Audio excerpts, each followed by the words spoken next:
Chembra tourism അഴിമതിയിൽ അത് വീണ്ടും മറ്റൊരു അഴിമതിയാണ് കേട്ടോ. വനം വകുപ്പിലെ ചെമ്പ്ര ടൂറിസം അഴിമതിയിൽ വനം വിജിലൻസിന്റെ പുനരന്വേഷണ റിപ്പോർട്ടും മടക്കി. 17 വനം ഉദ്യോഗസ്ഥർ കുറ്റക്കാരെന്ന് കണ്ടെത്തിയ റിപ്പോർട്ട് നേരത്തെ വിജിലൻസ് കൺസർവേഷൻ മടക്കിയിരുന്നു. സൗത്ത് വയനാട് DFO ആയിരുന്ന സജിന കരീം ഉൾപ്പെടെ ആരോപണ വിധേയരായ കേസിൽ ഉദ്യോഗസ്ഥരെ രക്ഷിക്കാനുള്ള ശ്രമം നടക്കുന്നതായാണ് പരാതിക്കാരന്റെ ആരോപണം. VS രഞ്ജിത്ത് ചേരുന്നു കൂടുതൽ വിവരങ്ങളുമായി. VS രഞ്ജിത്ത്, നമ്മളിപ്പോൾ വനം വകുപ്പിന്റെ ഒരു അഴിമതിയുടെ വാർത്ത പുറത്തുവിട്ടതേയുള്ളൂ. ചെമ്പ്ര അഴിമതിയും ആ രീതിയിലൊരു വലിയ അഴിമതിയാണ്. പക്ഷേ അക്കാര്യത്തിൽ ഈ ബന്ധപ്പെട്ട ഉദ്യോഗസ്ഥരെ സംരക്ഷിക്കാൻ വേണ്ടി വലിയ ഗൂഢനീക്കം നടക്കുന്നുണ്ടോ വകുപ്പിൽ?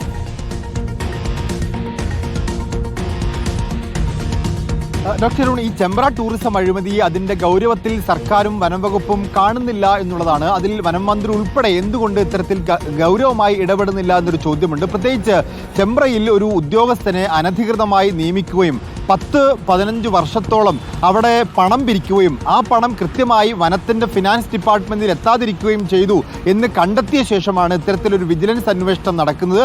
ആ വിജിലൻസ് അന്വേഷണത്തിൽ വിജിലൻസിൻ്റെ DFO, ഫ്ലൈയിങ് സ്ക്വാഡ് DFO ആദ്യം നൽകിയ റിപ്പോർട്ട് കൺസർവേറ്റർ മടക്കിയിരുന്നു. അതിൽ അപൂർണതയുണ്ട് എന്ന് പറഞ്ഞ് മടക്കി.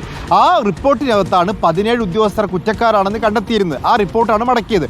അതിനുശേഷം പുനരന്വേഷണം നടത്തിയ ഒരു റിപ്പോർട്ട് കൺസർവേറ്റർക്ക് സമർപ്പിക്കുകയും കൺസർവേറ്റർ ആ റിപ്പോർട്ട് അംഗീകരിക്കുകയും ചെയ്തു. അത് മുകളിലേക്ക് വിജിലൻസ് മേധാവിക്ക് കൈമാറിയപ്പോൾ വിജിലൻസ് മേധാവി ആ റിപ്പോർട്ട് മടക്കിയിരിക്കുകയാണ്.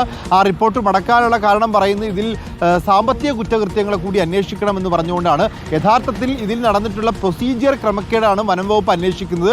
അതിൽ ക്രമക്കേടുണ്ടെന്ന് കണ്ടെത്തി സാമ്പത്തിക കുറ്റകൃത്യം പോലീസിന്റെ വിജിലൻസ് പ്രത്യേകമായി അന്വേഷിക്കുന്നുണ്ട്. ആ അന്വേഷണം ഒരു ഭാഗത്ത് നടക്കുമ്പോൾ ആ പേര് പറഞ്ഞ് എന്തിനാണ് ഈ പ്രൊസീജിയറിലെ ക്രമക്കേടിന്റെ റിപ്പോർട്ട് മടക്കുന്നത് എന്നുള്ളതാണ് പ്രധാനപ്പെട്ട ചോദ്യം. അത് മടക്കാനുള്ള കാരണമെന്ന് പറയുന്നത് സാമ്പത്തിക കുറ്റകൃത്യം കൂടി ഇതിൻ്റെ പേരിൽ അന്വേഷിച്ച് അങ്ങനെ സാമ്പത്തിക കുറ്റകൃത്യം നടക്കുന്നില്ല എന്ന് ഈ റിപ്പോർട്ടിൽ വന്നാൽ പോലീസ് വിജിലൻസിൻ്റെ അന്വേഷണത്തെ അട്ടിമറിക്കാൻ സാധിക്കുമെന്നുള്ളൊരു സാധ്യതയാണ് മുന്നിൽ കാണുന്നത്. ഏതായാലും ഡിവിഷണൽ ഫോറസ്റ്റ് ഉദ്യോഗസ്ഥന്മാരും മുൻ DFOയും ഒക്കെ ഉൾപ്പെടെ 17 ഉദ്യോഗസ്ഥരാണ് ഇതിൽ കുറ്റക്കാരാണെന്ന് ആദ്യ റിപ്പോർട്ടിൽ കണ്ടെത്തിയത്.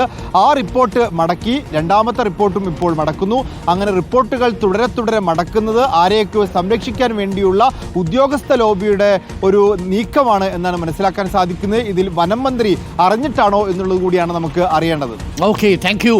VS രഞ്ജിത്താണ് വിവരങ്ങൾ നൽകുന്നത്.